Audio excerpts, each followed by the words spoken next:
नमस्कार बच्चों, स्वागत है आपका हमारे YouTube चैनल में। तो इस वीडियो में हम पढ़ने वाले हैं लेसन नंबर 9 मतलब पार्ट 9 मराठों का स्वतंत्रता युद्ध। तो चलिए हम इसको पढ़ते हैं और फिर समझते हैं। तो क्या दिया है यहाँ पर, छत्रपति शिवाजी महाराज की मृत्यु के पश्चात स्वराज्य की रक्षा करने के लिए मराठों ने छत्रपति संभाजी महाराज, छत्रपति राजाराम महाराज और महारानी ताराबाई के नेतृत्व में मुगलों से प्रखर संघर्ष किया। देखिए क्या हुआ था, जब छत्रपति शिवाजी महाराज की मृत्यु हो गई उसके बाद स्वराज्य की रक्षा करने के लिए जो मराठे थे उन्होंने क्या किया, छत्रपति संभाजी महाराज, छत्रपति राजाराम महाराज और महारानी ताराबाई के नेतृत्व में मुगलों से क्या किया, प्रखर संघर्ष किया, मतलब उनके साथ युद्ध किया। यह संघर्ष 27 वर्ष चला और ये जो संघर्ष था, ठीक है, ये कितने वर्ष चला, 27 वर्ष चला। प्रदीर्घ चले इस संघर्ष को मराठों का स्वतंत्रता युद्ध कहते हैं। और ये जो युद्ध है जो इतने दिनों तक चला था, ठीक है, इस युद्ध को क्या कहते हैं, मराठों का स्वतंत्रता युद्ध कहते हैं। ईस्वी सन 1682 में स्वयं औरंगजेब बादशाह दक्षिण में चलकर आया, फिर भी मुगलों के साथ हुए इस युद्ध में अनेक विकट बाधाओं को मात देते हुए मराठे विजयी हुए। क्या हुआ था, देखिए सन 1982 में जो औरंगजेब था, ठीक है, कौन था औरंगजेब, एक बादशाह था, वो दक्षिण में चल कर के आया, फिर भी मुगलों के साथ हुए इस युद्ध में अनेक विकट बाधाओं को मात देते हुए कौन विजयी हुए, मराठे विजयी हुए। भारतीय इतिहास में यह स्वतंत्रता युद्ध रोमहर्षक और तेजस्वी युग रहा है। इस पाठ में हम उस स्वतंत्रता युद्ध का अध्ययन करेंगे। और ये जो स्वतंत्रता युद्ध था भारतीय इतिहास में, ये क्या है, रोमहर्षक रहा है। रोमहर्षक मतलब जब भी हम उसको सुनते हैं तो हम एकदम प्रसन्न हो जाते हैं, हमारे रोम क्या हो जाते हैं, हर्षित हो जाते हैं, ठीक है। तो ये जो युद्ध था भारतीय इतिहास में, यह स्वतंत्रता युद्ध रोमहर्षक और तेजस्वी युग रहा है, ठीक है। इस पाठ में हम उसी युद्ध के बारे में पढ़ेंगे। देखिए यहाँ पर छत्रपति संभाजी महाराज के बारे में हम पढ़ेंगे। क्या दिया यहाँ पर, छत्रपति संभाजी महाराज शिवाजी महाराज के बड़े बेटे थे। कौन थे छत्रपति संभाजी महाराज, शिवाजी महाराज के बड़े बेटे थे। उनका जन्म हुआ था 14 मई 1657 को पुरंदर किले में हुआ, ठीक है। शिवाजी महाराज के पश्चात वे छत्रपति बने। देखिए छत्रपति संभाजी महाराज कौन थे, शिवाजी महाराज के बड़े बेटे थे। इनका जन्म कब हुआ था, 14 मई 1957 को पुरंदर किले में हुआ था, ठीक है। अगर आपसे क्वेश्चन में पूछता है कि जो शिवाजी महाराज के बड़े बेटे थे छत्रपति संभाजी महाराज, उनका जन्म कहाँ पर हुआ था, तो क्या लिखना है आपको, पुरंदर किले में हुआ था। और कब हुआ था, 14 मई 1657 को हुआ था। और शिवाजी महाराज के बाद कौन छत्रपति बने, छत्रपति संभाजी महाराज छत्रपति बने, ठीक है। उस समय मराठों का मुगलों के साथ संघर्ष जारी था। और उस समय जो मराठे थे, मराठों का मुगलों के साथ क्या जारी था, संघर्ष जारी था। ऐसी स्थिति में औरंगजेब बादशाह का बेटा शाहजादा अकबर ने अपने पिता के विरुद्ध विद्रोह किया। औरंगजेब ने इस विद्रोह को कुचल दिया। तत्पश्चात अकबर दक्षिण में संभाजी महाराज के आश्रय में चला आया। अकबर का दमन करने हेतु ईस्वी सन 1682 में स्वयं औरंगजेब दक्षिण में आया। वह अपने साथ विशाल सेना और शक्तिशाली तोपखाना ले आया। उसने जंजीरा के सिद्दी को मराठों के विरोध में अभियान चलाने को कहा। उसने पुर्तगालियों को भी अपने पक्ष में कर लिया। परिणामतः संभाजी महाराज को एक ही समय में कई शत्रुओं का सामना करना पड़ा। देखिए क्या होता है, पहले तो मैं आपको इतने का मतलब बता देती हूँ। जब जो संभाजी महाराज थे, जब वो छत्रपति बने, तब क्या था, मराठों का मुगलों के साथ संघर्ष जारी था, ठीक है।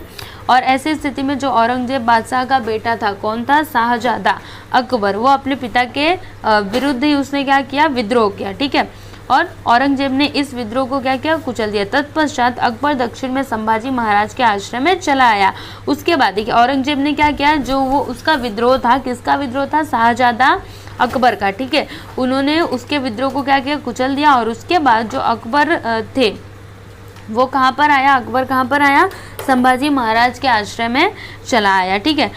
अकबर का दमन करने हेतु ईस्वी सन 1982 में स्वयं औरंगजेब दक्षिण में आया और अकबर का दमन करने के लिए, मतलब अकबर को ख़त्म करने के लिए कौन, जो औरंगजेब था वो स्वयं ही 1682 में कहाँ पर आया, दक्षिण में आया। वह अपने साथ विशाल सेना और शक्तिशाली तोपखाना ले आया। और वो अपने साथ क्या लेकर के आया, विशाल सेना और शक्तिशाली तोपखाना लेकर के आया। उसने जंजीरा के सिद्दी को मराठों के विरोध में अभियान चलाने को कहा और उसने पुर्तगालियों को भी अपने पक्ष में कर लिया। परिणामतः संभाजी महाराज को एक ही समय में कई शत्रुओं का सामना करना पड़ा।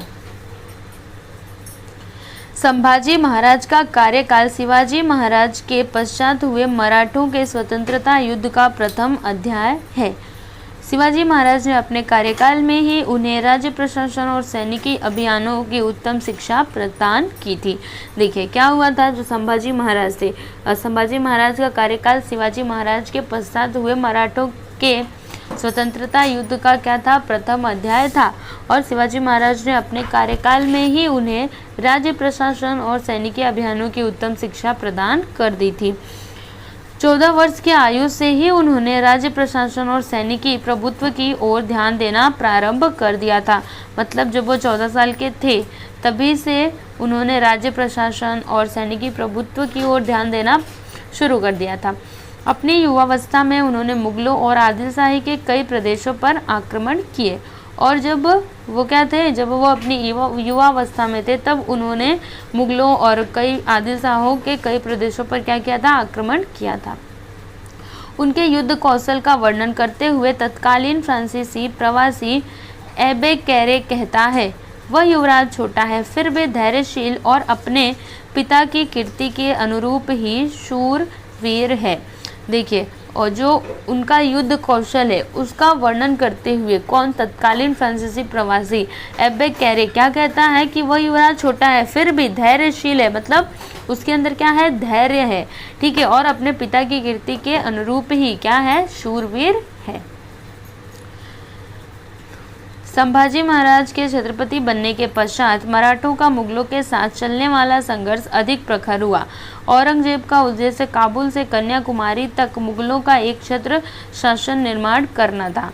देखिए क्या होता है, जो संभाजी महाराज थे उनके छत्रपति बनने के बाद जो मराठों का मुगलों के साथ चलने वाला संघर्ष क्या हुआ, और भी अधिक प्रखर हुआ। औरंगजेब का उद्देश्य काबुल से कन्याकुमारी तक मुगलों का एक छत्र शासन निर्माण करना था। मतलब जो औरंगजेब था उसका क्या उद्देश्य था, काबुल से कन्याकुमारी तक, ठीक है, किसका शासन रहे, मतलब एक छत्र बस मुगलों का ही शासन रहे, ऐसा उसका उद्देश्य था, ठीक है। अपनी विशाल सेना, अपनी विशाल सैनिकी और आर्थिक शक्ति द्वारा मराठों का राज्य पूर्णतः नष्ट करना उसका स्वप्न था। लेकिन संभाजी महाराज ने अपनी वीरता और युद्ध कौशल के बल पर उसका यह स्वप्न धूल में मिला दिया। देखिए वो क्या चाहता था कि मैं क्या करूँ, अपनी मैं ना पूरे जो मराठों का पूरा राज्य है ना उन सभी को नष्ट कर दूँ और हर जगह किसका शासन हो, मुगलों का शासन, वो ऐसा चाहता था। लेकिन संभाजी महाराज इतने वीर थे और उनका जो युद्ध कौशल था वो भी बहुत ही अच्छा था, ठीक है। तो उन्होंने अपनी वीरता और युद्ध कौशल के बल पर उसका यह स्वप्न क्या किया, धूल में मिला दिया, मतलब उसके इस सपने को कभी भी पूरा होने नहीं दिया। उनकी सैनिक टुकड़ियाँ मुगलों के प्रदेशों पर आक्रमण करती। नासिक के समीप रामसेज का किला था। इस किले को औरंगजेब के सेनानी दीर्घ काल तक प्रयास करने के बावजूद जीत नहीं पाए। इस प्रकार संभाजी महाराज ने अपने शौर्य से अंग्रेजों औरंगजेब को त्रस्त कर दिया। क्या होता है, देखिए नासिक के समीप क्या था, रामसेज का किला था, ठीक है। इस किले को औरंगजेब के सेनानी दीर्घ काल तक प्रयास करने के बावजूद भी वो जीत नहीं पाए, ठीक है। इस प्रकार संभाजी महाराज ने अपने शौर्य से औरंगजेब को त्रस्त कर दिया, मतलब एकदम परेशान उसको कर दिया। किन्होंने परेशान किया, संभाजी महाराज ने, ठीक। ठीक है। एक बार तो औरंगजेब ने क्रोध में आकर अपने सिर का मुकुट जमीन पर पटका और प्रतिज्ञा की, जब तक इस संभाजी को हरा नहीं दूंगा तब तक मैं मुकुट नहीं पहनूंगा। और एक बार क्या हुआ, उसने ना क्रोध में आकर के क्या किया, क्योंकि वो बार बार संभाजी महाराज से क्या होता था, हार जाता था, तो उसको गुस्सा आया और उसने क्या किया, जो उसका मुकुट था उसको जमीन पर पटक दिया और फिर प्रतिज्ञा की। क्या प्रतिज्ञा की कि जब तक इस संभाजी को हरा नहीं दूंगा तब तक मैं अपना मुकुट नहीं पहनूंगा। संभाजी महाराज ने औरंगजेब को इतना विवश कर दिया था, मतलब उन्होंने औरंगजेब को इतना विवश कर दिया था कि उसने औरंगजेब ने क्या किया था, अपने सिर का मुकुट नीचे पटक दिया था और फिर उसने प्रतिज्ञा की थी कि संभाजी महाराज को हरा करके ही रहूँगा। ठीक है, अब यहाँ पर हम नेक्स्ट क्या पढ़ेंगे, सिंधु के विरुद्ध अभियान। तो चलिए हम इसको पढ़ते हैं और फिर समझते हैं क्या है इसमें, देखते हैं। जंजीरा का सिद्दी मराठी प्रदेश में उत्पात मचाता था। मराठों के प्रदेशों पर धावा बोलकर वह आगजनी, लूटपाट और अत्याचार करता था। बखरकार मतलब इतिहासकार सभासद ने उसका वर्णन इन शब्दों में किया है, घर में जैसे चूहे वैसे राज्य में सिद्दी। संभाजी महाराज ने ईस्वी सन 1682 में उसके विरुद्ध अभियान चलाया। मराठों ने सिद्दी के अधिकार वाले दंडाराजपुरी किले को घेर लिया और जंजीरा पर भी जबरदस्त तोपें दागी, परंतु ठीक उसी समय मुगलों ने स्वराज्य पर आक्रमण किया। देखिए क्या होता है, पहले मैं आपको इतना बता देती हूँ, जंजीरा का सिद्दी मराठी प्रदेश में उत्पात मचाता था। मतलब जो जंजीरा का सिद्दी था वो क्या करता था, जो मराठी प्रदेश थे उसमें उत्पात मतलब सबको परेशान करता था। ठीक है, उत्पात मचाना मतलब परेशान करना। मराठों के प्रदेशों पर धावा बोलकर वह आगजनी, लूटपाट और अत्याचार करता था। और जो मराठों के प्रदेश थे उस पर वो धावा बोल करके क्या करता, आगजनी करता था, लूटपाट करता था और खूब अत्याचार करता था। ठीक है, इतिहासकार सभासद ने उसका वर्णन इन शब्दों में किया है। किन शब्दों में किया है, देखते हैं यहाँ पर। घर में जैसे चूहे वैसे राज्य में सिद्दी, मतलब जैसे देखिए घर में कैसे होते हैं चूहे, एकदम बेफिक्र होकर कहीं पे भी घर में घूमते रहते हैं ना, वैसे ही राज्य में वैसे ही राज्य में कौन थे, सिद्दी थे। मतलब चूहों के जैसे, जैसे घर में चूहे होते हैं वैसे ही राज्य में सिद्दी। संभाजी महाराज ने ईस्वी सन 1682 में उसके विरुद्ध क्या चलाया, अभियान चलाया। मराठों ने सिद्दी के अधिकार वाले दंडाराजपुरी किले को घेर लिया और जंजीरा पर भी जबरदस्त तोपें दागी, परंतु ठीक उसी समय मुगलों ने स्वराज्य पर आक्रमण किया। फलस्वरूप संभाजी महाराज को जंजीरा अभियान अधूरा छोड़कर लौट आना पड़ा। मतलब देखिए संभाजी महाराज ने क्या किया, 1682 में उसके विरुद्ध अभियान चलाया और फिर क्या किया, मराठों ने ना सिद्दी के अधिकार वाले जो दंडाराजपुरी किला था उसको क्या किया, घेर लिया। ठीक है, लेकिन तब उसी समय मुगलों ने क्या किया, आक्रमण कर दिया। तो जिसका परिणाम क्या हुआ कि संभाजी महाराज को अपना अभियान अधूरा छोड़ करके लौट आना पड़ा। ठीक है, अब यहाँ पर अगला क्या है, पुर्तगालियों के विरुद्ध अभियान। ये तो किसके विरुद्ध था, सिद्दी के विरुद्ध अभियान था। ठीक है, अभी पुर्तगालियों के विरुद्ध अभियान, तो चलिए हम इसको पढ़ते हैं। गोवा के पुर्तगाली संभाजी महाराज के विरुद्ध औरंगजेब से मिल गए थे। देखिए क्या हुआ था, जो गोवा के पुर्तगाली थे वे संभाजी महाराज के विरुद्ध औरंगजेब से मिल गए थे। ठीक है, औरंगजेब के साथ वो मतलब उससे मिल गए थे। अतः संभाजी महाराज ने पुर्तगालियों को सबक सिखाने का निश्चय किया। फिर उन्होंने जब वो क्या किए, पुर्तगाली किससे मिल गए थे, औरंगजेब से मिल गए थे। तब जो संभाजी महाराज थे उन्होंने क्या निश्चय किया कि इनको ना सबक सिखाना है, किनको, पुर्तगालियों को। उन्होंने ईस्वी सन 1683 में पुर्तगालियों के रेवदंडा बंदरगाह पर धावा बोला। इसके प्रत्युत्तर में पुर्तगालियों ने गोवा की सीमा पर स्थित मराठों के फोंडा किले को घेर लिया। मराठों ने घेरा तोड़ा और गोवा पर आक्रमण किया। इस युद्ध में येसाजी ने शौर्य की पराकाष्ठा की। इसमें पुर्तगाली गवर्नर हताहत हुआ, उससे पीछे हटना पड़ा। संभाजी महाराज ने उसका पीछा किया। पुर्तगाली बड़े संकट में घिर गए। उसी समय संभाजी महाराज को मुगलों द्वारा दक्षिण कोंकण पर आक्रमण किए जाने का समाचार प्राप्त हुआ। फलस्वरूप हाथ आई गोवा की सफलता को छोड़कर उन्हें मुगलों का प्रतिकार करने के लिए लौट आना पड़ा। देखिए क्या होता है, और संभाजी महाराज ने क्या निश्चय किया कि इन पुर्तगालियों को क्या करना है, सबक सिखाना है। और फिर उन्होंने क्या किया कि 1683 में पुर्तगालियों के रेवदंडा बंदरगाह पर धावा बोला। और इसके उत्तर में पुर्तगालियों ने क्या किया, गोवा की सीमा पर स्थित मराठों के फोंडा किले को घेर लिया। ठीक है, तो मराठों ने क्या किया, मराठों ने घेरा तोड़ा और गोवा पर आक्रमण कर दिया। और इस युद्ध में येसाजी ने शौर्य की पराकाष्ठा की और जो येसाजी थे इस युद्ध में उन्होंने अपना शौर्य दिखाया। इसमें पुर्तगाली गवर्नर जो था वो हताहत, मतलब उसको थोड़ा बहुत नुकसान हुआ, उसको पीछे मतलब उसे पीछे हटना पड़ा। ठीक है, संभाजी महाराज ने उसका पीछा किया।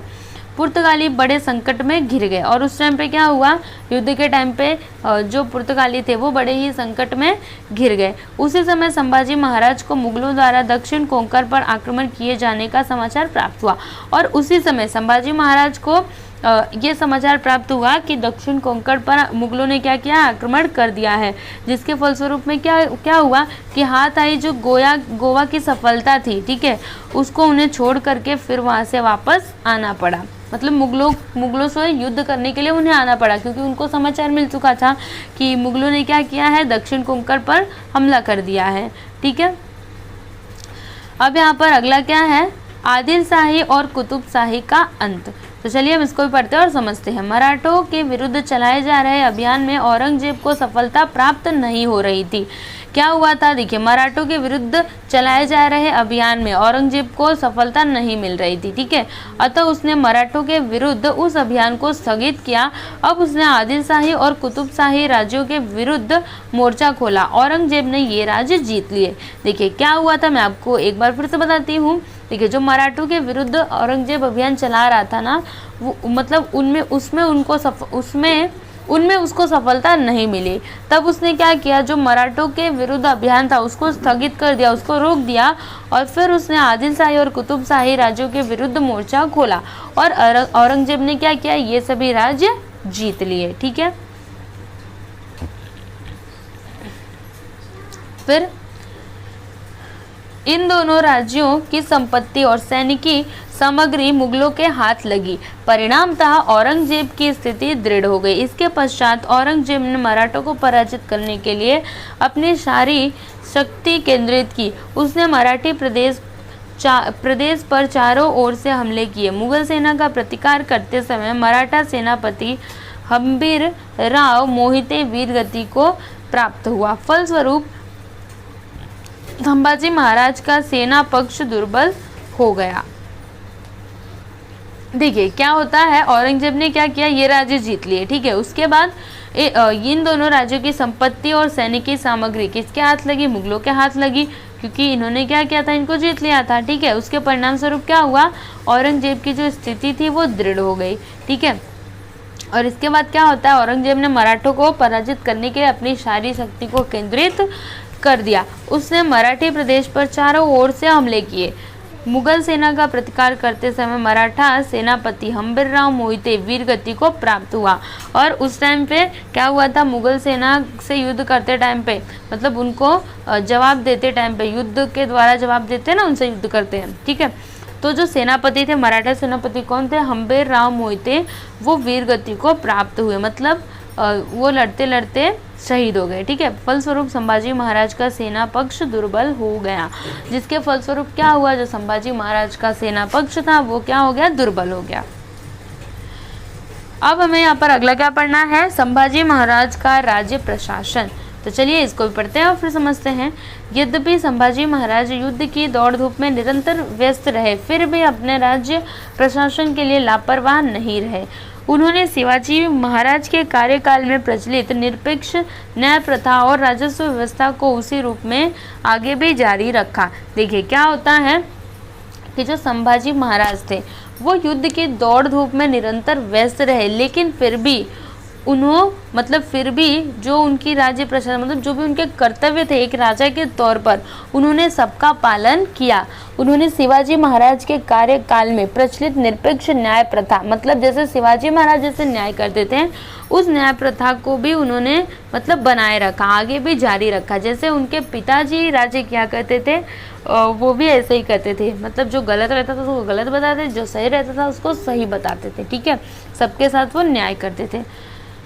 स्वराज्य के विरुद्ध विद्रोह करने वाले तथा सामान्य प्रजा को कष्ट पहुंचाने वाले वतनदारों अथवा जागीरदारों को कठोर दंड दिया। ठीक है, क्या दिया यहाँ पर कि स्वराज्य के विरुद्ध विद्रोह करने वाले तथा सामान्य प्रजा को कष्ट पहुंचाने वाले जो वतनदार थे या फिर जागीरदार थे, ठीक है, उनको कठोर दंड दिया।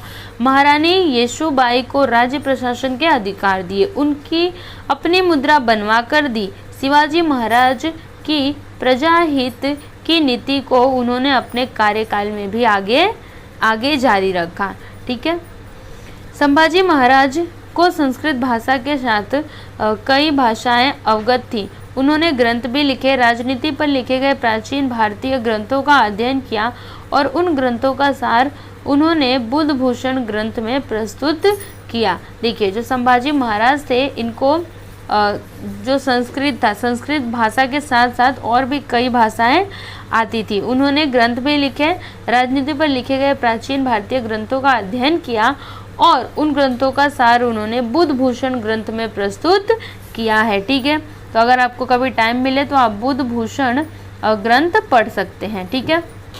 अब यहाँ पर हमें अगला क्या पढ़ना है, संभाजी महाराज की मृत्यु। तो इसमें हम देखेंगे कि संभाजी महाराज की मृत्यु कैसे हुई। तो चलिए देखते हैं। औरंगजेब संभाजी महाराज को मात देने के प्रयत्नों की पराकाष्ठा कर रहा था। उसने मुकर्रब खान को कोल्हापुर प्रांत में नियुक्त किया था। मुकर्रब खान को समाचार मिला कि संभाजी महाराज कोंकण में संगमेश्वर नामक स्थान पर है। उसने छापा मारकर संभाजी महाराज को बंदी बनाया।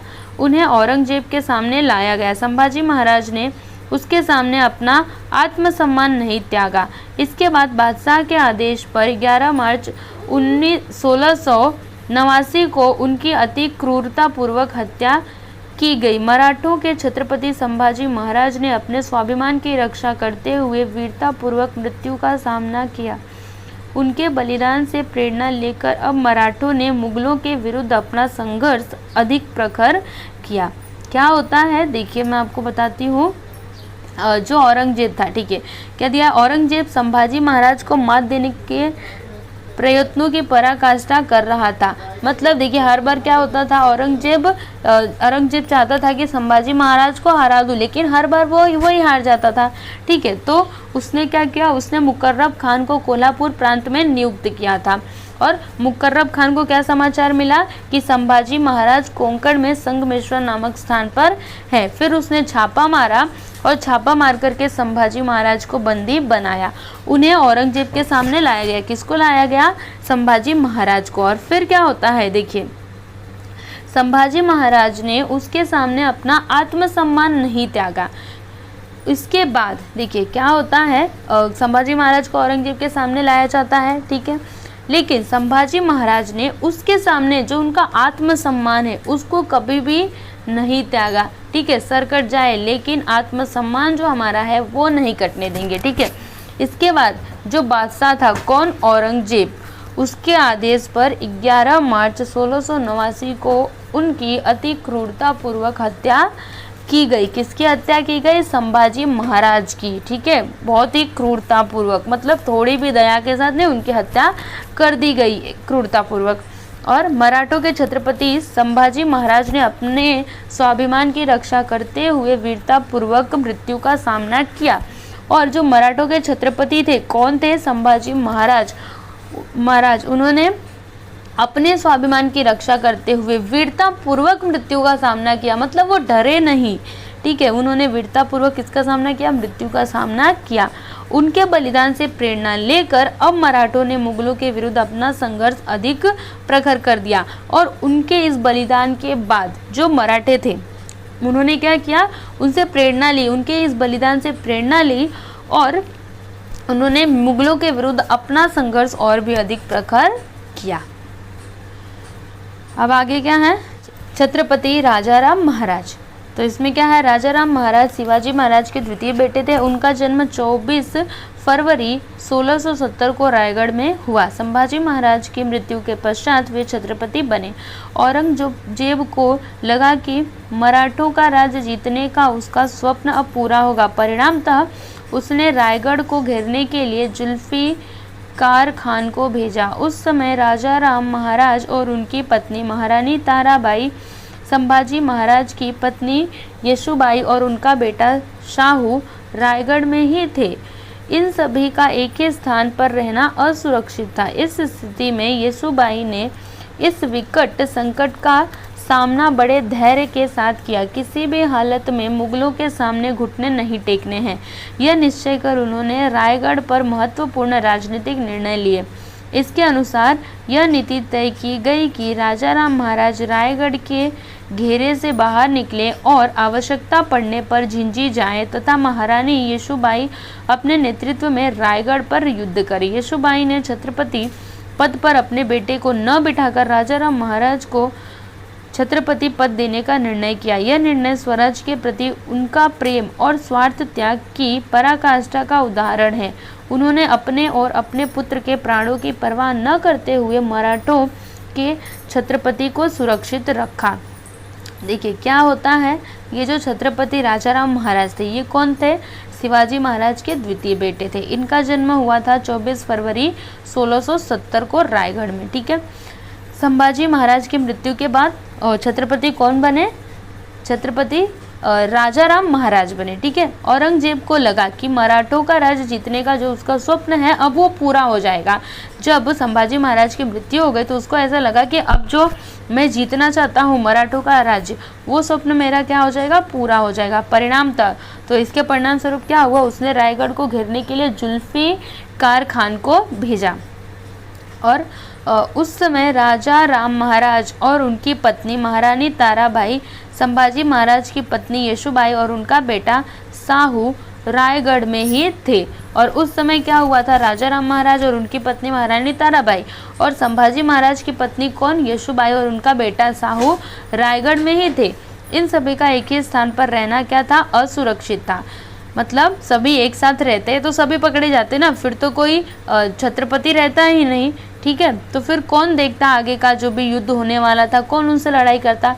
इसलिए सभी लोग एक जगह पे रहे और ये खतरे से खाली नहीं था, मतलब ये असुरक्षित था। ठीक है। इस स्थिति में येसुबाई ने इस विकट संकट का सामना बड़े धैर्य के साथ किया। क्या किया उन्होंने? देखते हैं।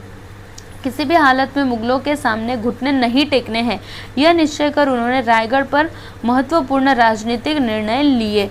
और जो कौन थी? संभाजी महाराज की जो पत्नी थी येसुबाई, उन्होंने इस संकट का सामना बड़े ही धीर मतलब धैर्य रख करके किया। उन्होंने ये निश्चय कर लिया था कि किसी भी हालत में हमें मुगलों के सामने घुटने नहीं टेकने हैं। और उन्होंने निश्चय करके क्या किया? उन्होंने रायगढ़ पर महत्वपूर्ण राजनीतिक निर्णय लिए। इसके अनुसार, अभी उस निर्णय के अनुसार क्या था कि यह नीति तय की गई कि राजाराम महाराज रायगढ़ के घेरे से बाहर निकलें और आवश्यकता पड़ने पर झिंझी जाएं तथा महारानी येसुबाई अपने नेतृत्व में रायगढ़ पर युद्ध करें। मतलब जो उन्होंने निर्णय लिया था उसके अनुसार क्या था कि जो राजाराम महाराज है वो कहाँ पर जाएं? रायगढ़ के घेरे से बाहर निकले। मतलब जो रायगढ़ को उन्होंने घेर लिया था ना मुगलों ने, इससे वो बाहर निकल जाए और अगर आवश्यकता पड़े तो वो कहाँ पर जाए? झिंझी जाए। ठीक है। और महारानी जो येसुबाई है, मतलब महारानी येसुबाई संभाजी महाराज की पत्नी, वो क्या करेंगी? युद्ध करेंगे। ठीक है। येसुबाई ने छत्रपति पद पर अपने बेटे को न बिठाकर किसको बिठाया था? राजा राम महाराज को छत्रपति पद देने का निर्णय किया। यह निर्णय स्वराज के प्रति उनका प्रेम और स्वार्थ त्याग की पराकाष्ठा का उदाहरण है।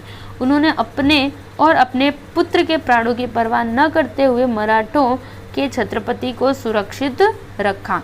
मतलब उन्होंने अपने और अपने बेटे के भी प्राणों की परवाह नहीं की। उन्होंने जो मराठों के छत्रपति थे, कौन? राजा राम महाराज, उनकी रक्षा की, मतलब उनको सुरक्षित रखा। ठीक है। अब यहाँ पर हम क्या पढ़ेंगे? राजाराम महाराज का झिंझी प्रस्थान। तो चलिए पढ़ते हैं। कहते हैं यहाँ पर 5 अप्रैल 1689 को राजाराम महाराज अपने कुछ सहयोगियों के साथ रायगढ़ के घेरे से निकल गए। क्या हुआ? 5 अप्रैल को 1689 को जो राजाराम महाराज थे वो अपने कुछ सहयोगी के साथ रायगढ़ के घेरे से निकल गए। उन्होंने दक्षिण में झिंझी जाने का निर्णय किया और फिर उन्होंने क्या निर्णय किया कि उनको झिंझी जाना है। ठीक है। झिंझी का किला क्या था? अभेद्य था। इस किले को जीतना मुगलों के लिए सरल नहीं था। प्रहलाद, निराजी, खंडो, बल्लाल, रूपाजी, भोसले आदि विश्वसनीय सहयोगियों को अपने साथ लेकर राजाराम महाराज झिंझी पहुंचे। क्या हुआ कि उन्होंने निश्चय कर लिया ना कि उनको कहाँ पर जाना है, जिंजी जाना है। ठीक है, तो जो जिंजी का किला था वो क्या था, अभेद्य था, मतलब इतना आसान नहीं था कि मुगल क्या करे, उस किले को जीत सके। ठीक है, तो प्रहलाद निराजी, खंडोबल लाल, रूपाजी भोसले और भी जो विश्वसनीय सहयोगी थे उनके साथ वो जिंजी पहुंचे। कौन पहुंचे, राजा राम महाराज। अब यहाँ पर हमें क्या पढ़ना है, मराठों की गतिविधियां। तो चलिए पढ़ते हैं। क्या दिया यहाँ पर, मुगलों की सामर्थ्य के आगे रायगढ़ का युद्ध लंबे समय तक जारी रखना कठिन था। मुगलों ने नवंबर 1689 में रायगढ़ अपने अधिकार में कर लिया और महारानी येसुबाई तथा साहू को बंदी बनाया। देखिए क्या होता है, जो मुगलों की सामर्थ्य थी, ठीक है, उसके आगे रायगढ़ का युद्ध लंबे समय तक जारी रखना बहुत ही कठिन था। और मुगलों ने क्या किया, नवंबर 1689 में रायगढ़ अपने अधिकार में कर लिया, मतलब उन्होंने रायगढ़ को जीत लिया। और महारानी येसुबाई कौन थी, महारानी संभाजी महाराज की पत्नी थी, और जो उनका बेटा था साहू, उसको क्या किया, बंदी बना लिया। किन्होंने बनाया, मुगलों ने बनाया। जिंजी को प्रस्थान करते समय राजाराम महाराज ने मुगलों के विरुद्ध संघर्ष जारी रखने का दायित्व रामचंद्र पंत अमात्य, शंकराजी नारायण सचिव, संताजी घोरपड़े और धनाजी जाधव को सौंपा था। और जब राजाराम महाराज जिंजी के लिए प्रस्थान कर रहे थे, तब उन्होंने जो मुगलों के विरुद्ध संघर्ष था जारी रखने का दायित्व किसको दिया था, रामचंद्र पंत अमात्य, फिर शंकराजी नारायण सचिव और संताजी घोरपड़े और धनाजी जाधव को सौंपा था।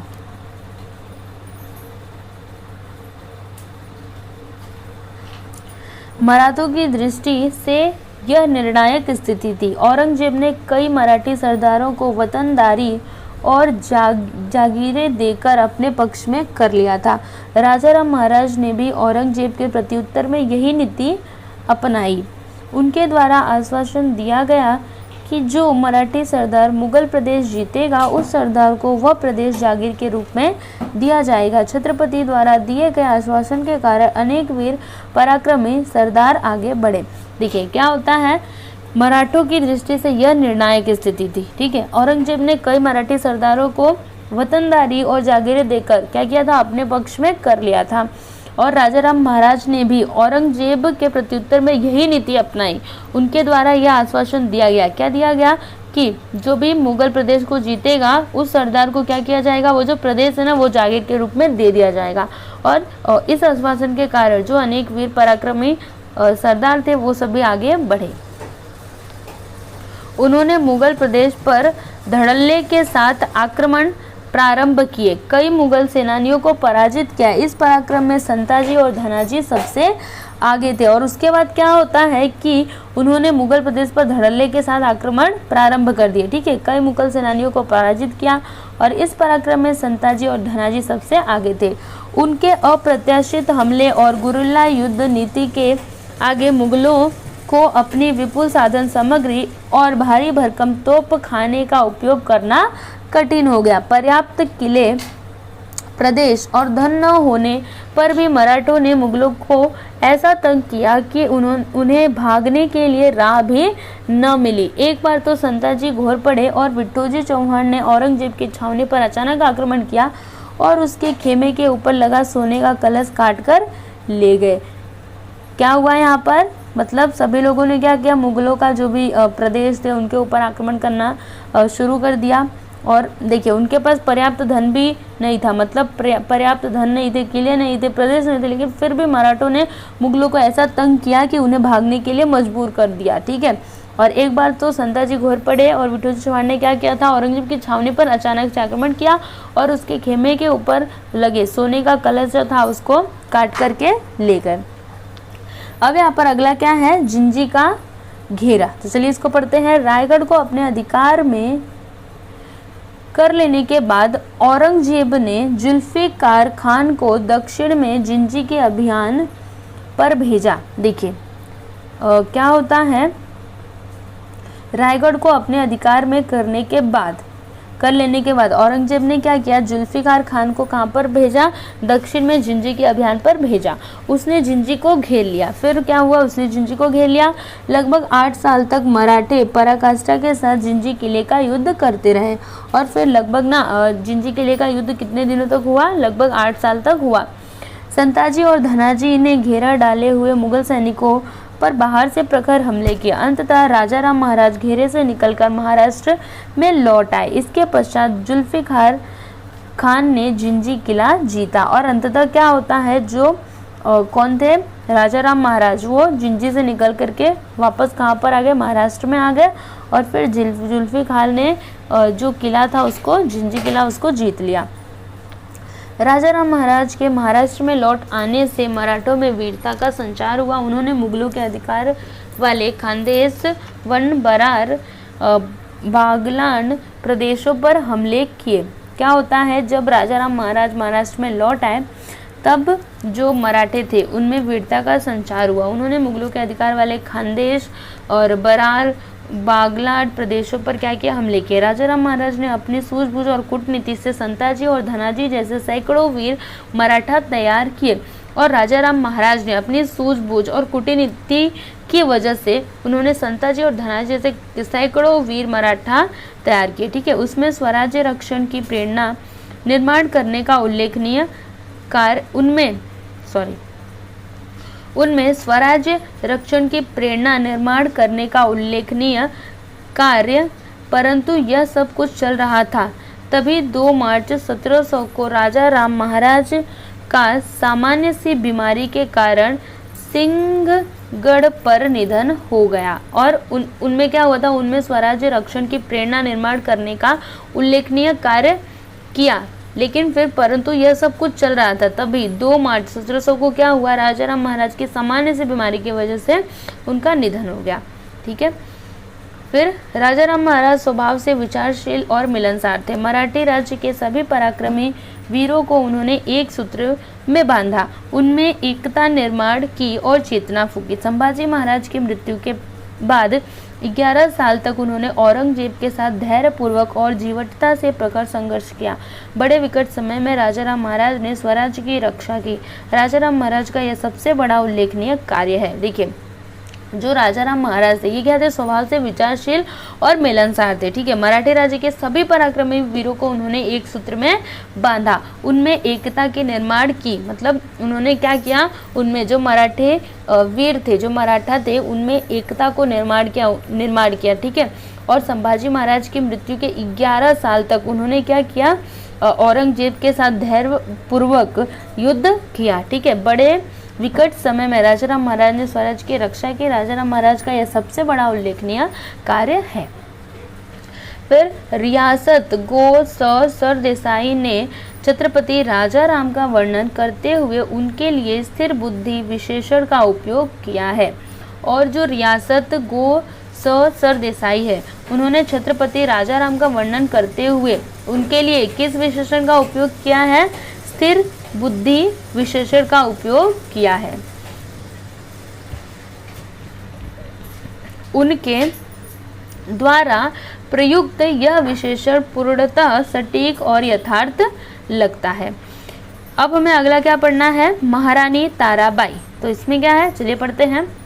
छत्रपति राजाराम महाराज की मृत्यु के पश्चात औरंगजेब को लगा कि अब हमने विजय पाली, परंतु स्थिति बड़ी विपरीत थी। औरंगजेब एक के बाद दूसरी लड़ाई जीतता जा रहा था, परंतु वह समग्र युद्ध जीत नहीं पा रहा था। अत्यंत विपरीत परिस्थिति में स्वराज्य की बागडोर हाथ में लेने के लिए राजाराम महाराज की वीरांगना पत्नी महारानी ताराबाई आगे बढ़ी। देखिए, जब राजाराम महाराज की मृत्यु हो गई तब ऐसा लगा औरंगजेब को कि अब हम विजय पा ही लेंगे। ठीक है, लेकिन उस टाइम पे जो स्थिति थी वो बड़ी ही विपरीत थी। औरंगजेब एक के बाद दूसरी लड़ाई जीतता जा रहा था, परंतु वह समग्र युद्ध जीत नहीं पा रहा था। मतलब वो युद्ध तो जीत रहा था लेकिन पूरा नहीं जीत पा रहा था। ठीक है, अत्यंत विपरीत परिस्थिति में स्वराज्य के बागडोर हाथ में लेने के लिए राजाराम महाराज की वीरांगना पत्नी महारानी ताराबाई आगे बढ़ी। ये देखिए, ये हैं महारानी ताराबाई। मुगल इतिहासकार काफी खान ने महारानी ताराबाई का गौरव इन शब्दों में किया है। क्या बोला है, वह बुद्धिमान और चतुर थी, सैनिकी प्रबंधन और राज्य प्रशासन के विषय में पति के रहते उनकी ख्याति दूर दूर तक फैली हुई थी। छत्रपति राजाराम महाराज की मृत्यु के पश्चात महारानी ताराबाई ने अपने सरदारों की सहायता से अति प्रतिकूल स्थिति में स्वतंत्रता युद्ध को पूरे प्रयास से जारी रखा। औरंगजेब ने मराठों के प्रदेश सतारा पन्हाला जीत लिए तो मराठे मुगलों के मध्य प्रदेश गुजरात तक बढ़ गए। देखिए क्या होता है, जो छत्रपति राजाराम की मृत्यु के पश्चात जो महारानी ताराबाई थी, उन्होंने क्या किया था, अपने सरदारों की सहायता से अति प्रतिकूल स्थिति में स्वतंत्रता युद्ध को पूरे प्रयास से जारी रखा। मतलब उन्होंने भी हार नहीं मानी। ठीक है, औरंगजेब ने मराठों के प्रदेश सतारा पन्हाला जीत लिए तो मराठे मुगलों के मध्य प्रदेश गुजरात तक बढ़ गए। ताराबाई ने युद्ध क्षेत्र को फैला दिया। कृष्णाजी सावंत, खंडेराव दाभाडे, धनाजी जादव, नेमाजी शिंदे जैसे सरदार महाराष्ट्र के बाहर मुगलों के साथ संघर्ष करने लगे। यह युद्ध का पलड़ा बदलते जाने का संकेत था। अब क्या होता है, महारानी ताराबाई ने 7 वर्ष संघर्ष किया और राज्य की रक्षा की। संपूर्ण प्रशासन को अपने नियंत्रण में लेकर सभी सरदारों को स्वराज्य के कार्य से जोड़ दिया। मराठे सरदार सिरोंज, मंदसौर, मालवा तक पहुंचकर मुगलों के साथ लड़ने लगे। काफी खान ने लिखा है, राजा राम की पत्नी ताराबाई ने विलक्षण घमासान मचाया। देखिए क्या होता है, जो महारानी ताराबाई थी उन्होंने 7 वर्ष तक संघर्ष किया और अपने राज्य की रक्षा की और संपूर्ण प्रशासन को अपने नियंत्रण में लेकर सभी सरदारों को स्वराज्य के कार्य में जोड़ दिया। ठीक है, स्वराज्य के कार्य से उनको जोड़ दिया और मराठे सरदार सिरोंज, मंदसौर, मालवा तक पहुंचकर मुगलों के साथ लड़ने लगे। काफी खान ने लिखा है, क्या लिखा है, राजा राम की पत्नी ताराबाई ने विलक्षण घमासान मचाया। इसमें उसके सैनिकी नेतृत्व और युद्ध अभियानों के प्रबंध के गुण प्रखरता से प्रकट हुए। परिणामतः मराठों के आक्रमण और युद्ध की गतिमानता दिन प्रतिदिन बढ़ती गई। ठीक है, इस प्रकार छत्रपति शिवाजी महाराज के पराक्रम और वीरता की विरासत का निर्वाह महारानी ताराबाई ने किया। और इस तरह से जो छत्रपति महाराज वो कितने वीर और पराक्रमी थे, तो जो इनकी ये पीढ़ी चली आ रही थी छत्रपति महाराज जी की, छत्रपति शिवाजी महाराज के बाद संभाजी महाराज, फिर उसके बाद राजा राम महाराज और फिर इनकी पत्नी कौन, ताराबाई। ठीक है, इन्होंने क्या किया, जो उनकी विरासत थी उसका निर्वाह किया। मराठों के आक्रामक आक्रमणों से औरंगजेब हताश हो गया। मुगल मराठों का यह संघर्ष लगातार 25 वर्ष चल रहा था। मराठों को पराजित करना मुगलों के लिए संभव न हुआ। ऐसी स्थिति में ईस्वी सन 1707 में औरंगजेब की अहमदनगर में मृत्यु हुई। उसकी मृत्यु के साथ ही मराठों का स्वतंत्रता युद्ध समाप्त हो गया। देखिए क्या होता है, जो औरंगजेब था, जब मराठों का ये जो आक्रामक आक्रमण था ना, उससे औरंगजेब एकदम परेशान हो गया था, हताश निराश हो गया था और मुगलों मराठों का यह संघर्ष लगातार कितने वर्षों तक चल रहा था, 25 वर्षों से लगातार ऐसे चल रहा था। ठीक है, मराठों को पराजित करना मुगलों के लिए संभव न हुआ और ऐसी स्थिति में ईस्वी सन 1707 में क्या हुआ, औरंगजेब की मृत्यु हो गई अहमदनगर में और उसकी मृत्यु के साथ ही मराठों का ये जो स्वतंत्रता युद्ध था ये समाप्त हो गया। ठीक है, फिर आगे क्या है, मराठों का यह स्वतंत्रता युद्ध मुगल सत्ताधीशों की साम्राज्य लालसा और मराठों के मन में स्थित स्वतंत्रता की आकांक्षा के बीच का युद्ध था। इसमें मराठों की विजय हुई। क्या हुआ था, देखिए क्या लिखा है यहाँ पर कि मराठों का यह स्वतंत्रता युद्ध मुगल सत्ताधीशों के साम्राज्य लालसा और मराठों के मन में स्थित स्वतंत्रता की आकांक्षा के बीच का युद्ध था। ये किनके बीच का युद्ध था, जो मराठा थे वो क्या चाहते थे कि हमें क्या मिले, स्वतंत्रता मिले। ठीक है, ये और मुगल क्या चाहते थे कि हमें इनका जो साम्राज्य वो मिल जाए। ठीक है, तो ये इनके बीच का युद्ध था। इसमें किसकी विजय हुई, मराठों की विजय हुई। यही नहीं बल्कि औरंगजेब की मृत्यु के कारण जो राजनीतिक रिक्तता कालांतर में उत्पन्न हो गई थी उसको भरने में मराठा अग्रसर रहे। उन्होंने दिल्ली के सिंहासन पर अंकुश रखते हुए लगभग संपूर्ण भारत का शासन चलाया और उसकी रक्षा भी की। परिणामतः 18वीं शताब्दी को मराठों की शताब्दी कहा जाता है।